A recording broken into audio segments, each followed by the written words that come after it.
My mum told me a story that I used to point out car colours, and I said, there's a pretty white car, and it used to be a pink car. 1 in 12 males in the UK have a colour vision deficiency, and it can lead to dangerous situations. I've had the people scream at me in the car that the lights have changed when you're approaching them at 50 miles an hour thinking you can go through and you can't. But colour vision tests are no longer taking place in schools. Children are not diagnosed anymore by school screening when they start school, and opticians tend not to test for colour blindness because it's not part of the NHS eye test. And there are some people who don't see colour at all. Things have different colour. I mean, it's just, why can't everything be plain?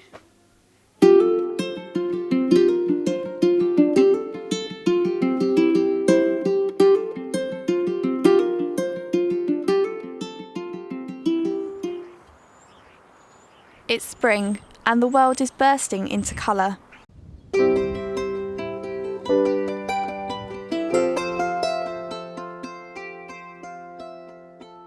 But we don't all see colour the same way.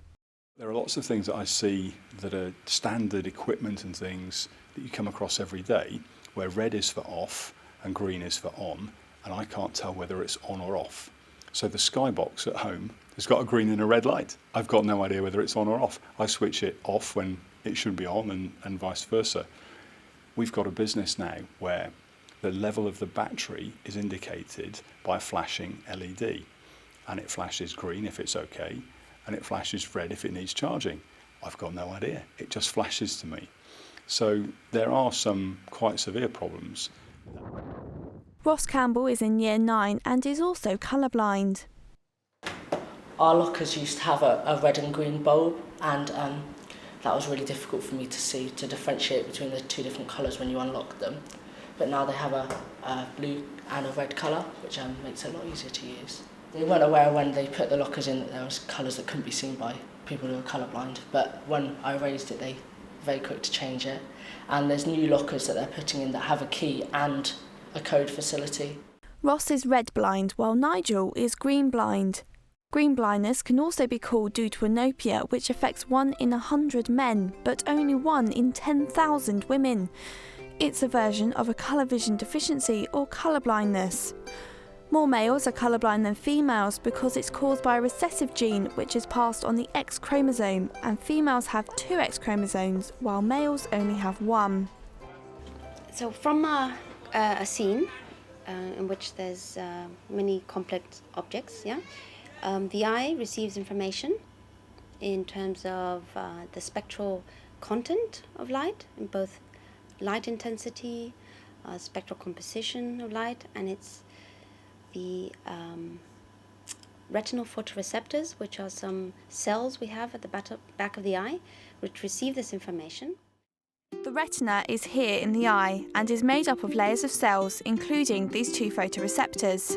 They are rods for low light situations and cones which are used in lit situations and sense colour. There are 3 types of cones, one for the short wavelength, blue, one for the medium wavelength, green, and one for the long wavelength, red. So red-green colour deficiency is more common than yellow-blue deficiency because of the similarities between the M and the L cone. So their peak sensitivities are only 30 nanometers apart, and they share about 96% of amino acids in their DNA. So crossovers are very likely to happen, and the formation of hybrid pigments, these are pigments that have a spectral peak in between the M and the L cones, are very common. What does this cause? So if you have 2 pigments that are overlapping each other, if you imagine light coming into the eye, so what this happens, if they're overlapping each other, you can detect less colours, so more colours look alike to you. With colours looking similar, people with a colour vision deficiency can find themselves in bizarre situations. I once went to a car auction and thought I was buying a blue car, and when I got it home My wife was very pleased that I bought it, and it was only a few weeks later that she said, did we want to go out in the purple car? And I had no idea that this car was apparently bright purple. Once I was in the park and I can't remember, I think my friend's dad said, oh look, there's a red flower or something. I was like, what are you talking about? It's green.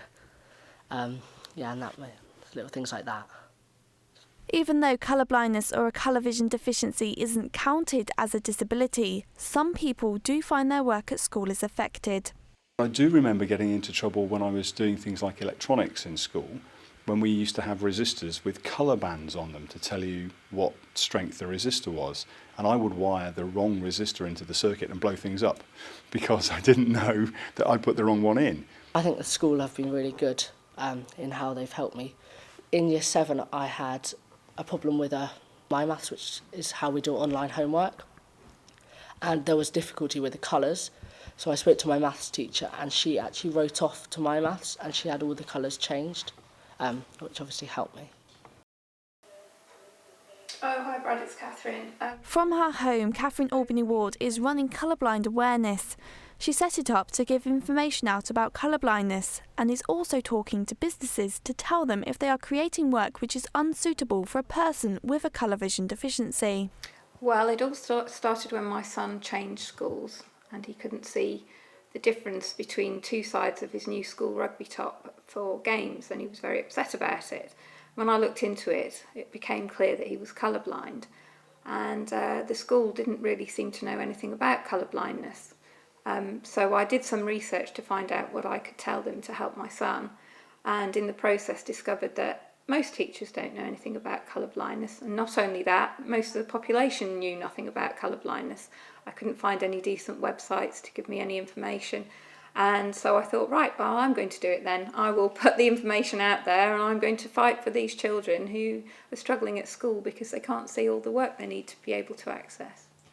The most common way of testing for a colour vision deficiency is by using the Ishihara test. It's very important to have proper illumination, so we use daylight illumination to do these tests.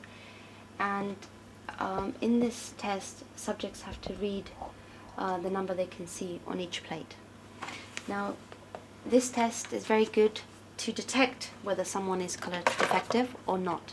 It has no information about the severity of the colour deficiency. When I was in school, colouring in my trees, and I used to colour all of the leaves in brown and the boughs and the trunks in green, and I had no idea that I was making a mistake. In fact, I remember being told off for it. But then I went to have an eye test when they used to do them in school, and they had the numbers that were made up of all the coloured dots, and I remember that I could only see the 3 of an 8 because I think the greens and the browns made up the other part of the 8, so I could only see the 3, and then they told me I was colourblind, and I think I would have been about 8 or 9. But tests such as the Ishihara plate test are no longer being used within schools. Children are not diagnosed anymore by school screening when they start school, and opticians tend not to test for colour blindness because it's not part of the NHS eye test. So children, whereas in the past when I was a child everyone was screened and people knew they were colourblind, parents knew they had a colourblind child, even if they couldn't do what we can do now, which is see how that looks to how the world looks to a colourblind person and understand it. At least they knew that people were colourblind. Nowadays, people don't know they're colourblind, and I would say about 80% of people who've been to an optician's have not, from our studies, have not had an eye test that includes colour vision screening. So most people who are colourblind don't know that they are, and their parents and their teachers don't know that they are, because nobody's ever tested them. Even though he was tested in school, Nigel feels he has had a lack of help and assistance regarding his deuteranopia. I wanted to be a pilot when I was in school. I joined the Air Cadets and I did a lot of training, and I went for my pilot officer's training, and I was told that at about the 3rd test of 2 days that you can't be a pilot because you're colourblind. And nobody had actually told me that if you're colourblind you can't be a pilot, but I hadn't told anybody that I was colourblind. So, you know, we were both culpable. There wasn't a tick box on the questionnaire to say, are you colourblind? It was a challenge to have to swallow that. As it happened later on, my eyesight got worse as well, so I don't think I would have been able to fly. It was hard to swallow at the time, having spent 4 or 5 years leading up to it. Being red, blue or green blind are not the only versions of colour blindness which exist. There is a rare condition called achromatopsia which affects 1 in 33,000 people. It stops a person from being able to see any colour at all. This is due to them not having working cone cells and having to use their rod cells which are normally used in low light situations. Rods are most sensitive under low light levels, and they have a peak more towards the blue part of the visible spectrum. They convey information mostly about light intensity and are less sensitive to visual acuity. My cone cells don't work, so if I take my glasses off or if I look at the light that's too bright for me, it just floods my rod cells, which hurts. Emma is 10 years old and has achromatopsia.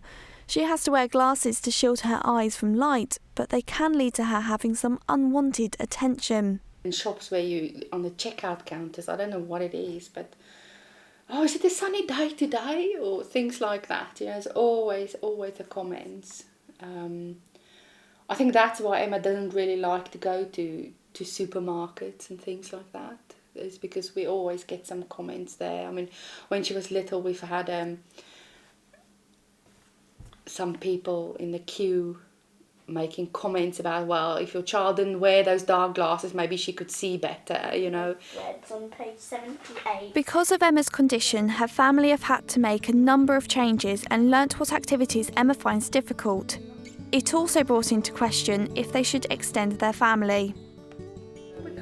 It took us a long time to decide to have a second child because we didn't know what Emma's life would be like, and it brings the big question, should you have another child if they have the same condition, and how will you cope with a second child with the same condition? Will it be fair on Emma because she needs more attention, and because it's a genetic condition, the chances were always there that we would have another one.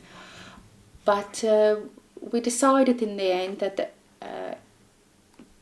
it would be better to have another child, even if they've got the same condition, because then Emma would have a friend for life. Achromatopsia doesn't only impact on light sensitivity and lack of seeing colour, but also vision acuity, so much so that Emma is registered as blind. This is leading to Emma having difficulty choosing a career. Do you know what job you want to have when you grow up?